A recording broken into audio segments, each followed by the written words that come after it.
విశాఖలోని lotus women's and children's hospital యాజమాన్యం మానవత్వాన్ని చాటుతూ మరో ముందడుగు వేసింది. తల్లి నవజాతి శిశువులకు పునర్జన్మనిస్తూ యాజమాన్యం చొరవతో ఆర్థికంగా బాధిత కుటుంబానికి ఆపన్న హస్తం అందించింది. ఇందులో భాగంగా విశాఖపట్నం సిరిపురం జంక్షన్లోని ఉమెన్స్ అండ్ చిల్డ్రన్స్ హాస్పిటల్లో విలేకరుల సమావేశం ఏర్పాటు చేశారు. అనకాపల్లి జిల్లా రావికంతం మండలం కొత్తకోటకు చెందిన దిలీప్ దేవి దంపతులకు కవలలు జన్మించారు. 7 నెలల గర్భిణీ దేవికి పన్ను మధ్యలో నుంచి రక్తస్రావం కావడంతో మధురవాడలోని ఓ ప్రైవేట్ హాస్పిటల్లో చేర్పించారు. పరిస్థితి కష్టతరంగా మారడంతో అక్కడి వైద్యులు విశాఖలోని లోటస్ ఆసుపత్రికి రిఫర్ చేశారు. క్రిందటి నెల 24న లోటస్ ఆసుపత్రిలో ప్రాణాపాయ స్థితిలో చేరిన గర్భిణీ దేవికి వైద్య పరీక్షలు నిర్వహించి అనంతరం కేసు తీవ్రతను వైద్యులు గుర్తించి ఎంతో అనుభవమైన Lotus hospital senior consultant gynaecologist doctor Madhavi Chintala నేతృత్వంలోని క్రిటికల్ జనరల్ ఫిజిషియన్ వైద్యులతో కూడిన బృందం ఈ కేసును సవాలుగా స్వీకరించింది. తల్లిని వెంటిలేటర్పై ఉంచి 2 నవజాత శిశువులకు ప్రాణం నిలబెట్టి పునర్జన్మనిచ్చారు.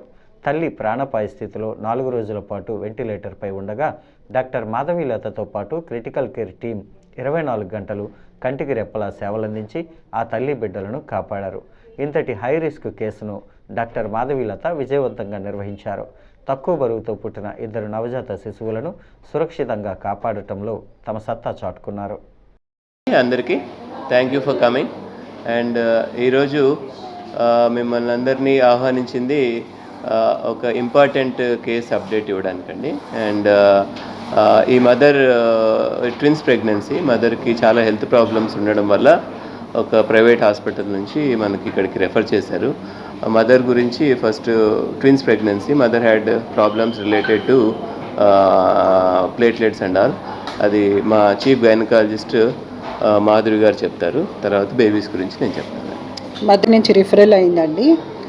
మదర్కి ప్లేట్లెట్ కౌంట్ తక్కువ ఉంది. First admitted at hospital bleeding gums వలన తను అక్కడ అడ్మిట్ అయింది. అక్కడ వాళ్ళు ఎవాల్యుయేట్ చేసి ప్లేట్లెట్ కౌంట్ అది తక్కువ ఉందని వాళ్ళు అక్కడ ప్లేట్లెట్స్ అవి ఇచ్చి అక్కడి నుంచి పేషెంట్ హ్యాజ్ ఏ బ్రెత్లెస్నెస్ ఆయాసంతో ఇక్కడికి రిఫరల్ చేశారు. వాళ్ళు అక్కడ ఇమీడియట్గా వాళ్ళు ఐడెంటిఫై చేసి రిఫరల్ టు మా హాస్పిటల్కి వచ్చినప్పుడు ఆవిడ బాగా ఆయాసం ఎక్కువగా ఉండి, తర్వాత బీపీ కొంచెం హై బీపీ ఉండి ప్లేట్లెట్ కౌంట్ తక్కువ ఉంది. సో ఇమీడియట్గా మేము ఎవాల్యుయేట్ చేసి కార్డియాలజిస్ట్ వాళ్ళందరినీ రిఫరల్ చేసి తనకి హార్ట్ ఫెయిల్యూర్లోకి వెళ్ళింది. ఎనీమియా, హార్ట్ ఫెయిల్యూర్ అండ్ హైపర్ టెన్షన్తో పాటు ప్లేట్లెట్ కౌంట్ బాగా తక్కువ ఉంది. సో మేము అన్ని components platelets, plasma, fresh frozen plasma and blood అన్ని అరేంజ్ చేసుకుని with our critical team and our neonatology support immediately we're proceeding to the caesarean section చేసాం పేషెంట్కి అండర్ జనరల్ ఎనెస్థీషియా. ఆ తర్వాత వెంటిలేటర్ మీద తను ఒక 4-5 days ఉంది with our critical medical team and hour anaesthesia team and hour with support. Baby was delivered preterm at 30 weeks of pregnancy. She admitted twin pregnancy. Tanaki baby weight one baby is 1.6 kgs, another baby is 1.4 kg baby. Then delivery ayin tarvata kuda patient is in critical condition. 4 to 5 days he was on ventilator, and our cardiologist and our critical care and our anesthesia team all are well managed and our management also supported. తిన్న వైపు దేవి అండి, GSN దేవి. తిని 8 నెలల మొదట్లో తన పంటి నుంచి రక్తం రావడం వల్ల నేను ఒక ప్రైవేట్ హాస్పిటల్లో, మధురవాడ ఒక ప్రైవేట్ హాస్పిటల్లో చూపించాను. అంటే ఒక వారం రోజులు ట్రీట్ చేసిన తర్వాత అది హై రిస్క్ సెంటర్కి పంపించాలని చెప్పి లోటస్ హాస్పిటల్కి పంపించారు. ఇక్కడ నేను వచ్చిన వెంటనే మేడం జాయిన్ చేసుకొని వెంటనే ట్రీట్మెంట్ స్టార్ట్ చేశారు. గైనిక్ మేడం మాధురి గారు చూసి తన వెంటిలేషన్ మీద ఉంచారు. అరౌండ్ ఇంకొక 2 days తర్వాత తనకు సర్జరీ చేయాలని సర్జరీ చేసిన తర్వాత కూడా ఒక 2 days వెంటిలేషన్ పై ఉంచారు.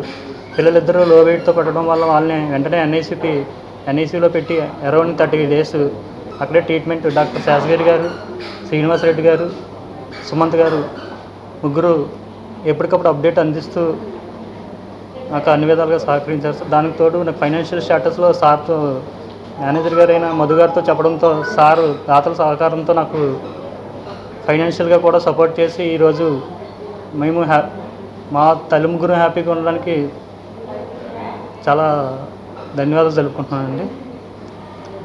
ఫాంటాస్టిక్ టీమ్ అండి. గైనకాలజీ కానీ, పీడియాట్రిక్స్లో కానీ, నేనటాలజీలో కానీ లాస్ట్ 19 years నుంచి మా హాస్పిటల్ ఎన్నో మిరాకిల్స్ చేసింది. దాంట్లో one of the best miracle ఇదని చెప్పగలం. ఎందుకంటే every hospital has done medically treatment చేయగలరు, కానీ ఫైనాన్షియల్ అసిస్టెన్స్ వరకు వచ్చేసరికి హాస్పిటల్స్ అంత ఇన్వాల్వ్ అవ్వవు. సో ఈ కేసుని మేము చాలా ఛాలెంజ్గా తీసుకున్నాం. ఇక్కడ ఏంటంటే మదర్ 30 వీకర్లో అడ్మిషన్ అయింది మా దగ్గర. సో వేరే రిఫరల్ డాక్టర్ దగ్గర మా కేసు వచ్చింది ఇది. సో ఇక్కడ మదర్ చాలా క్రిటికల్ కేర్లో ఉండగా కూడా మా గైనకాలజిస్ట్ మాధురి మేడం కానీ, నెక్స్ట్ అలాగే మా డాక్టర్ శాస్త్రిరావు సార్ కానీ, శ్రీనివాస్ రెడ్డి సార్ కానీ చాలా ఛాలెంజ్గా తీసుకున్నాం దీన్ని. 24/7 క్రిటికల్ కేర్ టీం డాక్టర్స్ అందరూ కూడా కంటికి రెప్పగా మదర్ని కానీ బేబీస్ని కానీ ఆఫ్టర్ డెలివరీ బేబీస్. సో ఇక్కడ వచ్చేసరికి ఫాదర్ మమ్మల్ని అప్రోచ్ అయ్యారు, సార్ ఇన్ ద మిడిల్ మేము వెళ్ళిపోతాం, ఇంకా ఫైనాన్షియల్గా ఛాలెంజెస్ ఉన్నాయి మాకు, మేము ట్రీట్మెంట్ చేయించుకోలేము, మేము ఫర్దర్గా వెళ్ళిపోతాం, కేజీహెచ్కి వెళ్ళిపోతాం లేదా గవర్నమెంట్ హాస్పిటల్కి వెళ్ళిపోతాం అంటే మేము అగ్రీ అవ్వలేదు దానికి. ఎందుకంటే మదర్ రికవరీ స్టేజ్లో ఉంది, డబ్బు సంపాదించగలం కానీ తర్వాత బేబీ కానీ మదర్స్ కానీ మన దగ్గర రావయ్యి, అన్నీ కావాల్సినప్పుడు మన దగ్గర ఉండవు. సో దాన్ని చాలా ఛాలెంజ్గా తీసుకుని మేనేజ్మెంట్కి ఫర్దర్గా ఎస్కలేట్ చేసి దాన్ని డోనర్లను ఎస్కలేట్ చేసి మేనేజ్మెంట్ సైడ్ నుంచి సో అందరి దగ్గర ఫైనాన్షియల్ సపోర్ట్ తీసుకుని ఈ బేబీస్ని కానీ మదర్ని కానీ తండ్రి చేతిలో పెట్టాము.